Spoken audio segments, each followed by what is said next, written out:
Hello, my name is Stanley Heller. Welcome to The Struggle. The Struggle is shown on 20 cable stations from Vermont to New York City and 24/7 on the internet at thestruggle.org.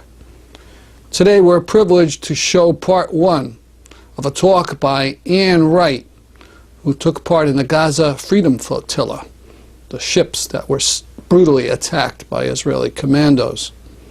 Wright is an unlikely activist, 29 years in the U.S. military, another 6 in the U.S. Foreign Service. But in the run-up to the Iraq War, she got disgusted with U.S. foreign policy and resigned.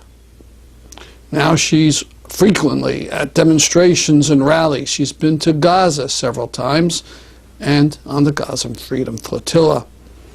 Before we start, though, I want to talk about the state of the U.S. anti-war movement. 5 years ago, we had 500,000 people in the streets. Now we get 1/10 that number.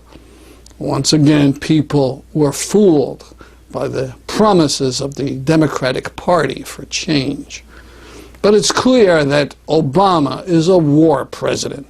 His new man in Afghanistan, Petraeus, wants to make it even easier for troops to bring carnage on Afghan civilians.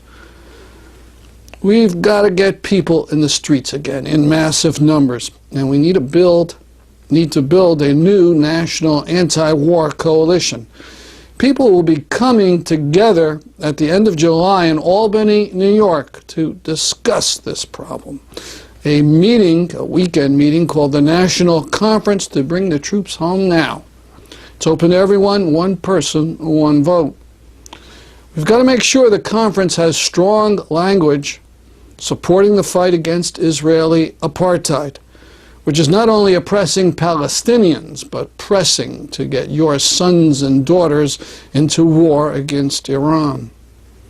For more on the conference, go to nationalpeaceconference.org.